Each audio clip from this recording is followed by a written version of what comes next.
હવે આપણે ચર્ચા કરી રહ્યા છીએ ચેપ્ટર નંબર 1 સૂચકાંકની.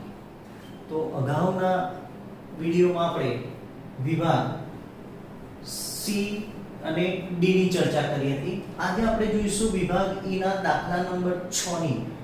બાકીના જે પણ દાખલા બાકી રાખ્યા છે તમારે બધાએ સ્વપ્રયત્ને ગણવાના છે અને કંઈ પણ પ્રોબ્લેમ હોય તો કમેન્ટમાં અવશ્ય લખવું જેથી કરીને એનું સોલ્યુશન આપી શકાય.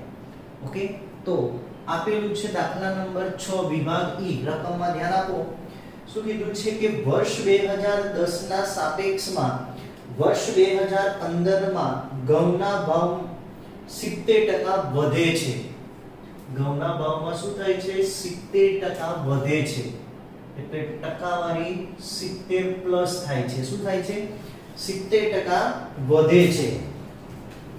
નંબર 2, ચોખાના ભાવ 40% વધે છે. એટલે ચોખાના ભાવ 40% શું થાય છે? વધે છે. એટલે પ્લસ થશે 40 પ્લસ. બાજરીના ભાવ 25% ઘટે છે. એટલે બાજરીના ભાવ 25% ઘટે છે. ઘટે છે એટલે અહીંયા શું આવશે? માઈનસ આવશે. તો 25% ઘટે છે. ઘટે છે. જ્યારે તેલના ભાવ 40% વધે છે. તેલના ભાવ 40% શું થાય છે? વધે છે. અને ઘીના ભાવ 5% ઘટે છે. ઘીના ભાવ 5% શું થાય છે? ઘટે છે. હવે તો અહીંયા વધારો, ટકાવારી વધારો અને ઘટાડો મળી ગયો છે. તો એના પરથી આપણે સૂચકાંક મેળવી શકીએ. સૂચકાંક બરાબર વધારો હોય તો 100 પ્લસ વધારો. તો અહીંયા 100 પ્લસ 70 એટલે કેટલા? 170. અહીંયા 100 પ્લસ 40 તો કેટલા? 140. 100 માઈનસ ઘટાડો એટલે 100 માઈનસ 25 કેટલા? 75. ફરીથી પાછો 40% નો વધારો એટલે 100 પ્લસ 40 બરાબર 140. 100 ઘટાડો 100 માઈનસ 5 બરાબર 55. તો આ મળી ગયો આપણને આ સૂચકાંક. હવે રકમ આગળ વાંચો. જો ઘી કરતા તેલનું મહત્વ 3 ગણું હોય. મહત્વ તો અહીંયા આપણે સમજૂતી આપવી પડશે. મહત્વ શોધવાનું છે. શું કીધું છે કે જો ઘી કરતા તેલનું મહત્વ, તો અહીંયા ધારો કે ઘીનું મહત્વ 1 લઈ લઈએ છીએ. ધારો કે ઘીનું મહત્વ 1 છે.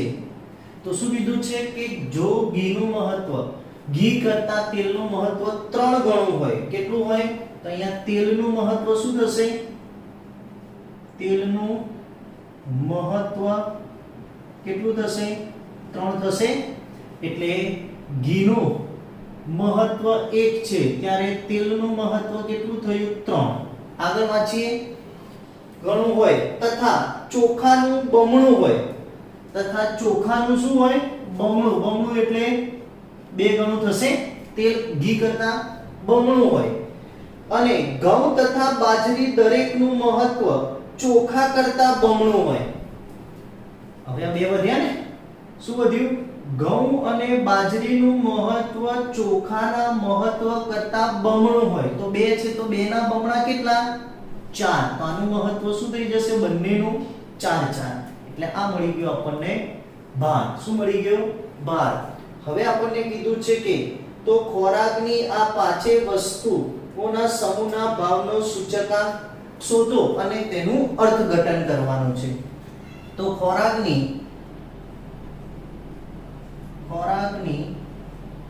5 વસ્તુઓનો સૂચકાંક બરાબર સૂત્ર આપણે જાણીએ છીએ. શું આવશે? Sigma IW upon sigma W. તો હવે મારી જોડે I ની પણ કિંમત છે અને W ની પણ કિંમત છે. બંનેનો ગુણાકાર કરી નાખશો એટલે અહીંયા તમને મળશે સિગ્મા IW અને અહીંયા મળી જશે તમને સિગ્મા W. આ બંનેને ભાગાકાર કરી તમારે શું લખવાનું છે?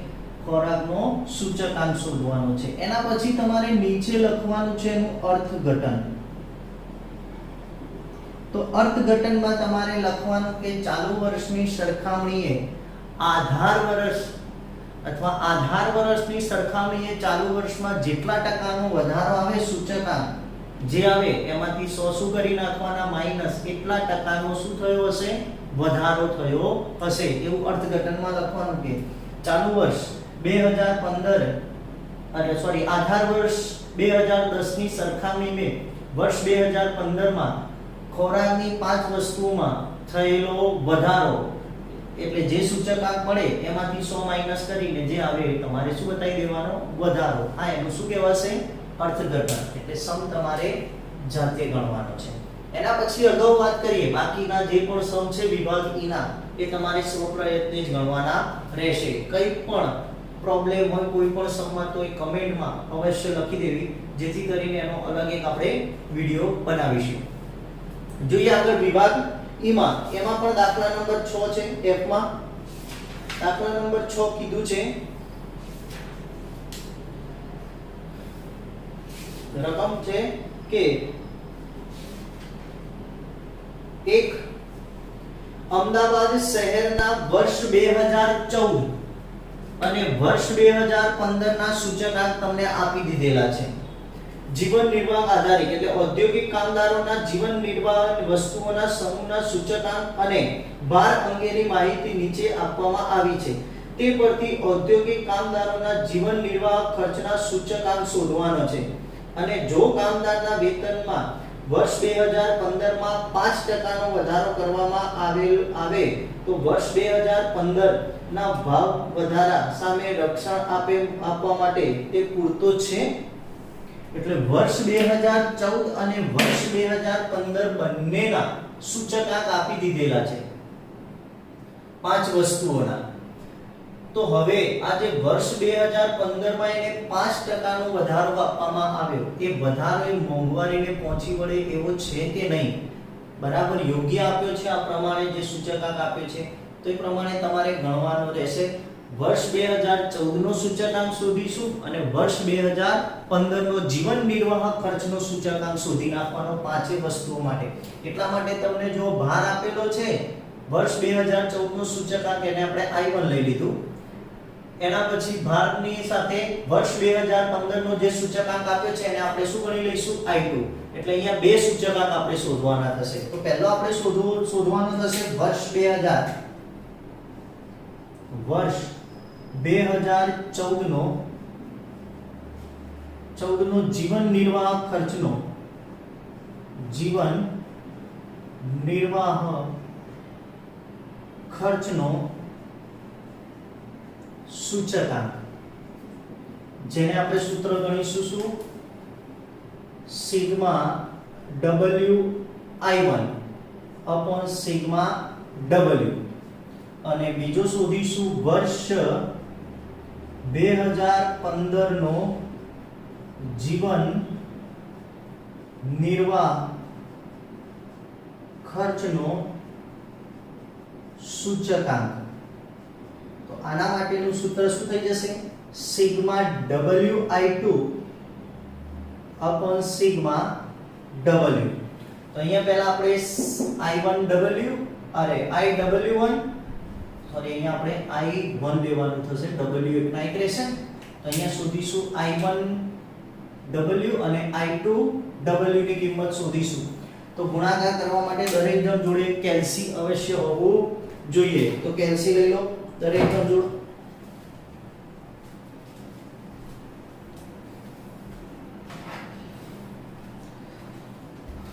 તો ગુણાકાર કરીશું આપણે. પહેલું છે કિંમત આવશે 31 ગુણ્યા 270. 31 ગુણ્યા 270 તો જવાબ મળશે આપણને 8370. એના પછી 14 ગુણ્યા 168 તો જવાબ આવશે 2352. એના પછી ગુણાકાર થશે 22 ગુણ્યા 205 તો જવાબ મળશે 4510. એના પછી 174 ગુણ્યા 10 તો 1740, 23 ગુણ્યા 303 તો 6969. હવે આનું ટોટલ લેવા જઈશું તો કેટલું મળશે આપણને? સિગ્મા I1W બરાબર જવાબ મળશે આપણને 23941. હવે એ જ રીતે આપણે I2W શોધી નાખીએ તો પહેલો ગુણાકાર આવશે 31 ગુણ્યા 281 તો 8711. એના પછી 178 ગુણ્યા 14 તો જવાબ આવશે 2492. એના પછી ગુણાકાર કરીશું 22 ગુણ્યા 210 તો જવાબ મળશે 4620. એના પછી 10 ગુણ્યા 177 તો જવાબ આવશે 1770. અને છેલ્લો 23 ગુણ્યા 337 તો જવાબ આવશે 7751. હવે આનું ટોટલ મારીશું તો મળશે આપણને સિગ્મા I2W બરાબર જવાબ આવશે 25344. તો હવે પહેલા આપણે અહીંયા શું શોધી નાખીએ? એનો સૂચકાંક. તો એ શોધવા માટે પહેલા આપણે W પણ શોધવું પડશે. તો 31 + 14 + 22 + 10 + 23 એટલે સૂચકાંક સિગ્મા W મળી ગયો આપણને કેટલો? 100. તો અહીંયા પહેલું આવશે 23941 ભાગ્યા 100 તો સૂચકાંક મળ્યો તમને 239.41. આ વર્ષ 2014 નો જીવન નિર્વાહ ખર્ચનો સૂચકાંક. એ જ રીતે અહીંયા આવશે 25344 ભાગ્યા 100 તો અહીંયા મળશે 53.44. કેટલો? 53.44. હવે આપણે આગળ શું શોધવાનું છે કે એને 5% નો વધારો આપેલો છે વર્ષ 2015 માં. તો વર્ષ 2015 માં 5% નો જે વધારો આપ્યો છે યોગ્ય છે કે નહીં આપણે શોધવાનું છે. તો હવે યોગ્ય છે કે નહીં એ શોધવા માટે પહેલા અહીંયા શું કરીશું? કેટલો વધારો થયો સૂચકાંકમાં એ નક્કી કરવાનું. તો અહીંયા વર્ષ 2014 અને વર્ષ 2015 માં સૂચકાંકમાં તફાવત કેટલાનો તફાવત છે? તો અહીંયા તફાવત લેવા જઈએ તો કેટલો આવશે? 253.44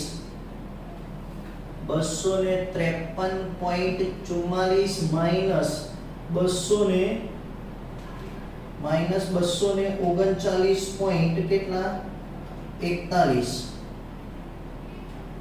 239.41 તો 253.44 માઈનસ 239.41 તો જવાબ આવશે અહીંયા આપણને 14.03. કેટલા? 14.03.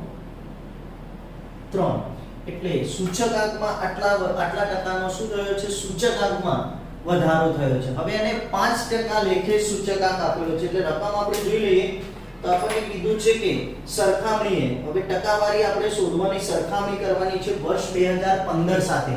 કોના સાથે? તો આટલા ટકાનો વધારો મળ્યો તો હવે વર્ષ 2015 માં ટકાવારી વધારો એટલે કોની સરખામણીમાં કરવાનો છે?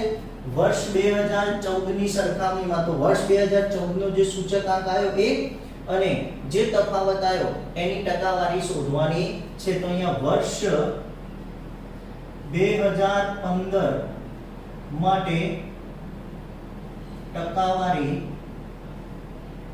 ફેરફાર કેટલો થયો છે? તો વર્ષ 2000 આની સરખામણીમાં કરવાનો છે એટલે તફાવત આવ્યો 14.03 ભાગ્યા 239.41 ગુણ્યા શું કરી નાખવાના? 100 તો ભાગાકાર કરીએ તો બસ ભાગ્યા 239.41 ગુણ્યા 100, તો જવાબ મળશે આપણને 5.86%.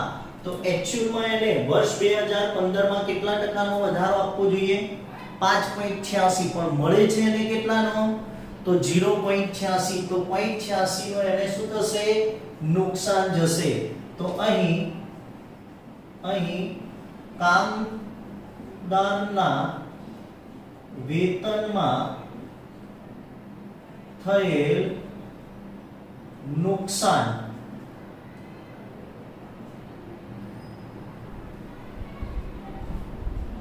કેટલું થાય છે? અને 5.86 મળવો જોઈએ, પણ મળે છે 5, એટલે 0.86% નું નુકસાન થાય છે. એટલે આ મોંઘવારીને પહોંચી શકે તેમ નથી. ઓકે, જોઈ લો એક વખત. તો હવે દાખલા નંબર 10 વિભાગ F માં દાખલા નંબર 10 છેલ્લો દાખલો છે અને મહત્વનો દાખલો છે. રકમમાં ખાસ ધ્યાન આપજો. અહીંયા રકમમાં કીધું છે કે વર્ષ 2015 માં જીવન નિર્વાહ ખર્ચના જુદા જુદા સમૂહો પૈકી ખોરાકનો અને કપડાના સમૂહનો સૂચકાંક અનુક્રમે આપી દીધેલો છે. ખોરાક અને કપડાનો સૂચકાંક આપણને આપી દીધો છે 150, અને ખોરાકનો આપ્યો છે 150, અને કાપડનો આપેલો છે 224.7, 224.7 સૂચકાંક આપી દીધો છે. આગળ બળતણના ભાવમાં 220% નો વધારો થયો છે. એટલે બળતણના ભાવમાં શું થયું છે? તો બળતણનો સૂચકાંક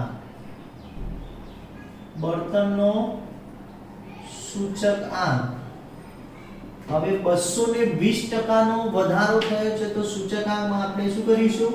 220 અથવા 100 પ્લસ વધારો કેટલાનો? 220 નો.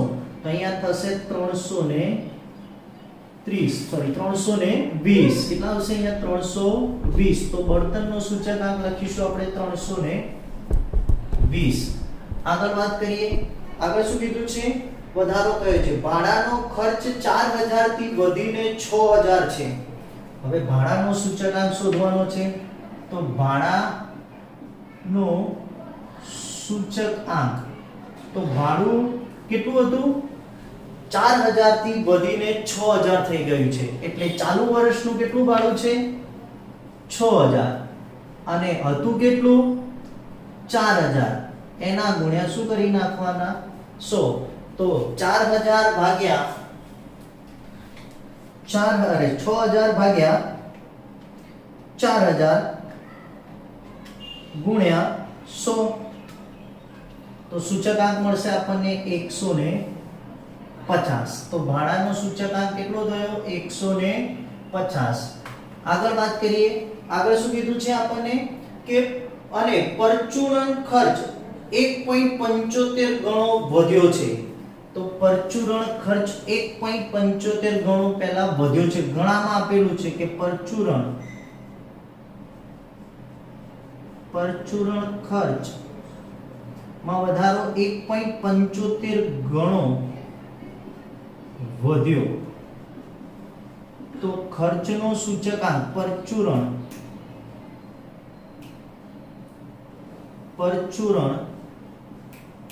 ખર્ચનો સૂચકાંક બરાબર શું થશે? કે જ્યારે વધારો આપ્યો છે તો પહેલા ગણાને આપણે ટકાવારીમાં ફેરવવો પડે. તો 1.75 ગુણ્યા 100 એટલા ટકાવારીમાં ફરી ગયું. હવે જ્યારે ટકાવારીમાં વધારો હતો તો આપણે શું કરતા હતા? +100 કરતા હતા. એટલે બીજા પ્લસ શું કરી નાખવાના? 100. તો હવે 1.75 ગુણ્યા 100 પ્લસ 100 એટલે આપણો સૂચકાંક થઈ જશે 275. કેટલો? 275. તો પરચુરણનો સૂચકાંક મળ્યો આપણને 275. આગળ વાત કરીએ તો હવે આપણને કીધું છે કે વધ્યો છે. પ્રથમ 4 સમૂહ પાછળ કરવામાં આવતું ખર્ચ અનુક્રમે, એટલે અનુક્રમે આ જે પ્રથમ 4 વસ્તુઓ છે એની પાછળ કરવામાં આવતું ખર્ચ એટલે આપણા માટે મહત્વ જ કહેવાશે. તો એ આપેલું છે આપણને 40%, 18%, 40%, 18%, 12% અને 20%. 12% અને 20%. 20%. તો હવે પરચુરણ માટે આપણે શોધવાનું. તો પરચુરણ માટે પહેલા ટકાવારીમાં 100% થાય, પણ જે પણ ટોટલ આપ્યું છે એમાંથી 100. તો પહેલું આપ્યું છે 40 પ્લસ 18 પ્લસ 12 પ્લસ 20 એટલે ટોટલ થયા 90. આ 90% થયા તો બાકીના 10% કોના હશે? પરચુરણના. કોના હોય? પરચુરણના. એટલે અહીંયા તમારા માટે સિગ્મા w શું ગણી લેવાનો? 100. તો સિગ્મા w મળી ગયો. હવે આપણે શોધવાનું કોની કિંમત? IW. તો IW શોધવા માટે 150 ગુણ્યા 40 તો મળશે 224.7 ગુણ્યા 18 તો જવાબ આવશે 4047.44.6. 4044.6. 320 ગુણ્યા 12 તો જવાબ આવશે 3840. 150 ગુણ્યા 20 તો જવાબ આવશે આપણી જોડે 3000 અને 275 ગુણ્યા 10 તો જવાબ મળશે 2750. હવે સિગ્મા IW શોધી અને શું કીધું છે કે જીવન નિર્વાહ ખર્ચનો સામાન્ય સૂચકાંક ગણો. તો વર્ષ 2015 માટે તમારે જીવન નિર્વાહ ખર્ચનો સૂચકાંક બરાબર sigma IW upon sigma W. તો સૂચકાંક તમને મળી જશે. અને પછી એનું શું કીધું છે? અર્થઘટન કરવાનું. તો અર્થઘટન એ કોની સરખામણીમાં થશે?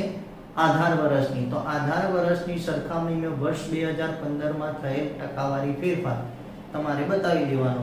તો ટકાવારી ફેરફાર એટલે જે જીવન નિર્વાહ સૂચકાંક મળે એમાંથી 100 શું કરી નાખવાના? માઈનસ. જેટલા ટકાનો વધારો થયો હોય તમને શું મળશે? વધારો. ઓકે. તો અહીં આપણું ચેપ્ટર 1 કમ્પ્લીટ પૂરું થાય છે. જો કંઈ પણ ક્વેરી હોય, કંઈ પણ ડિફિકલ્ટી હોય તો કમેન્ટ્સ બોક્સમાં લખી અને મોકલાવી, જેથી કરીને યોગ્ય સોલ્યુશન મળી શકે. Okay, thank you.